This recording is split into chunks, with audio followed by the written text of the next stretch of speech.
Hi, in this video we are going to talk about AWS Kinesis. So Kinesis makes it easy to collect, process and analyze real-time data. Basically the streaming data so that we can get a timely insight and react quickly to the newest information.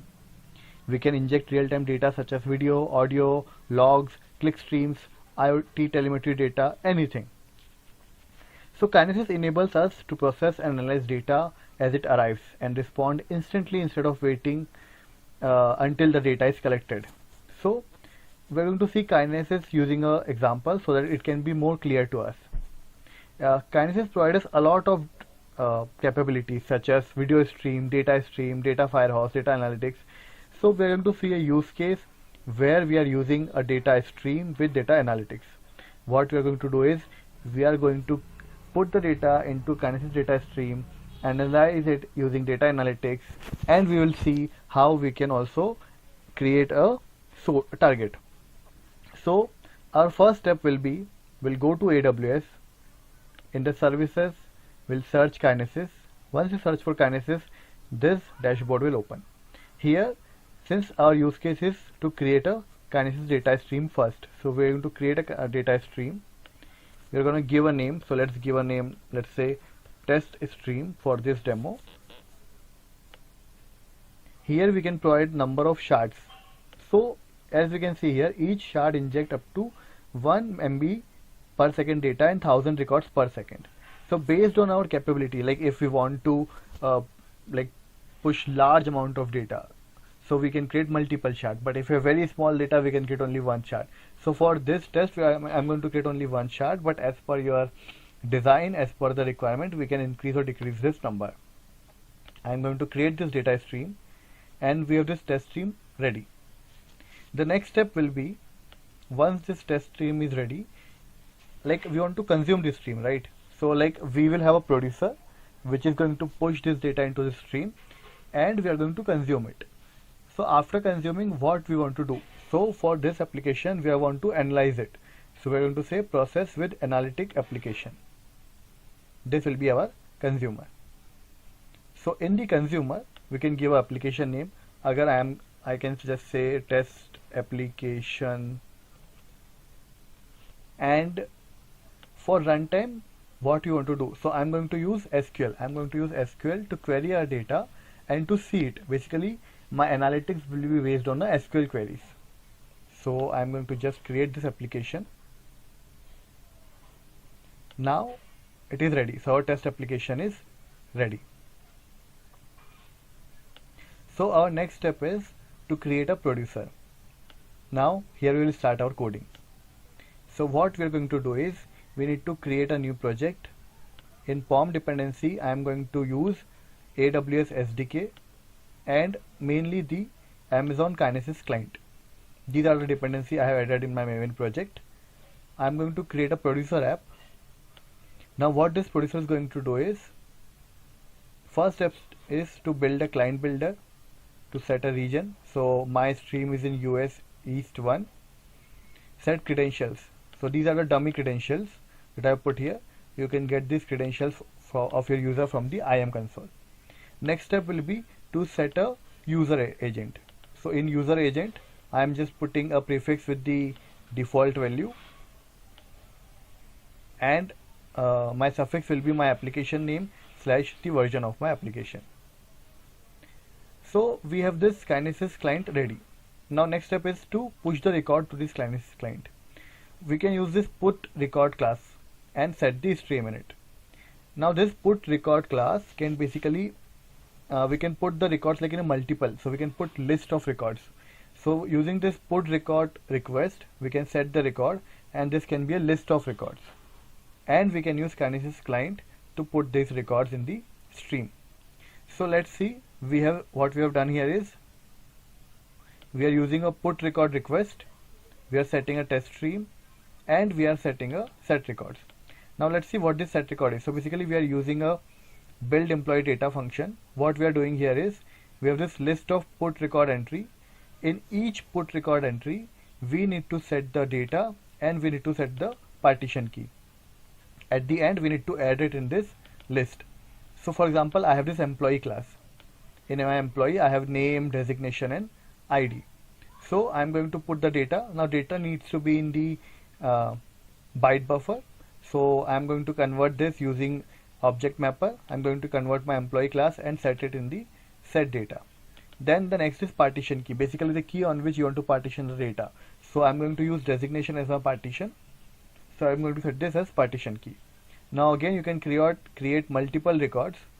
So and at the end you can add in the list. So these are my records and I have added all of them in the list.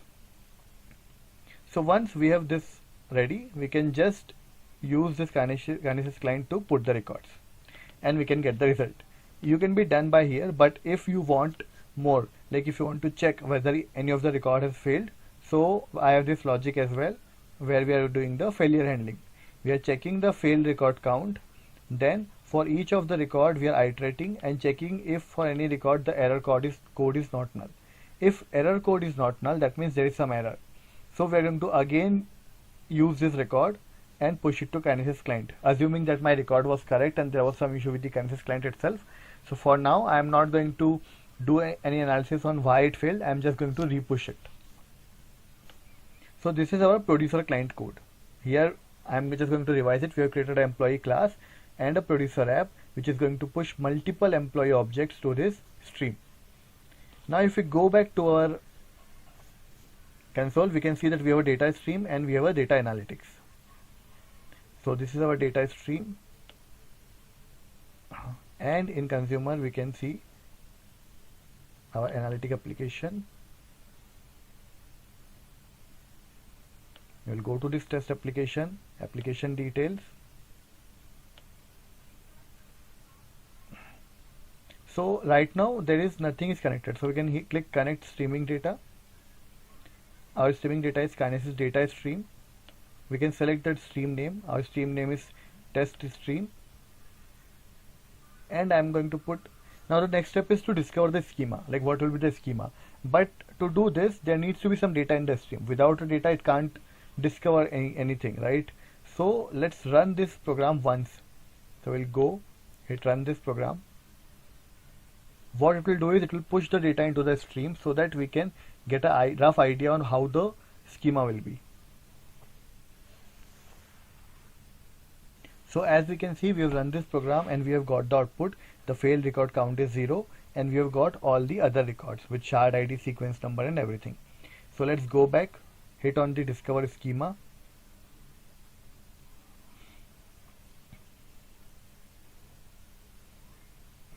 And we can see that we have got a message schema discovered successful.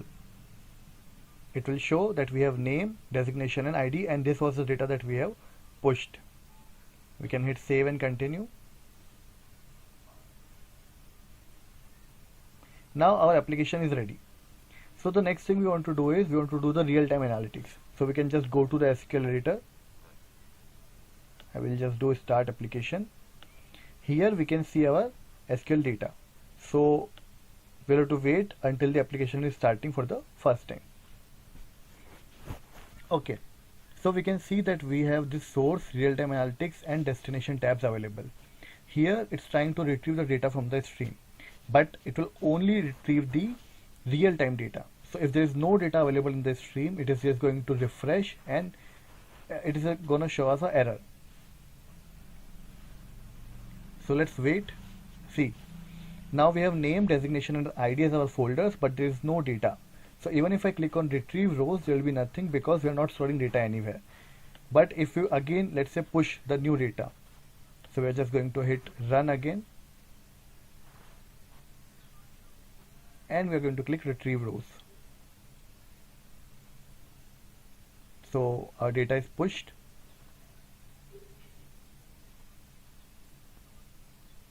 And we can see the data here as well. We can see there are additional columns, but this is nothing but just the partition key, the sequence number, the shard ID in which the data is present, and the arrival time, so that we can have the clear picture of how the data is and where it is located with the timestamp. So we have seen the real-time analytics as well, but again this analytics is only when the data is coming in stream continuously. if you want to, now there is one more option called reference data. So if you see here, enrich data from your streaming data source by connecting to JSON or CSV data store as an object in Amazon S3. So basically what we can do is we can create a reference. So we can have a S3 bucket where we can store the upcoming data. So we can give the S3 bucket name here, the path where we want to store, the table name and the permissions, and we can save it. What we'll do is each incoming data, it is gonna start storing in this data source.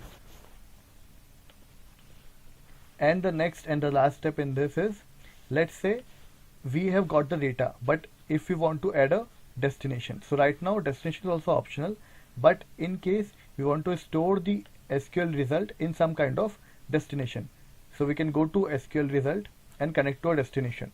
What we'll do is all the SQL queries that we are running, it's not just the basic SQL queries. We can create more complex SQL queries, such as there are templates available. We can do continuous filtering, we can do aggregations, we can do data enrichment using join, and we can do a lot of other things.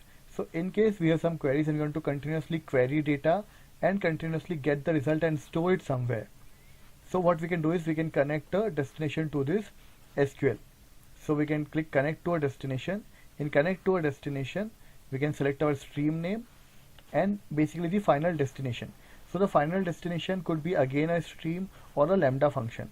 So we can connect a lambda function here which can get the result, and then lambda function can do further processing as per the requirement. So I'm not going to show the live example of these two, but you can try these out. These are the main things for the data analytics. We can get the data using a producer client, which we can add in any of our application. It is going to come to our stream.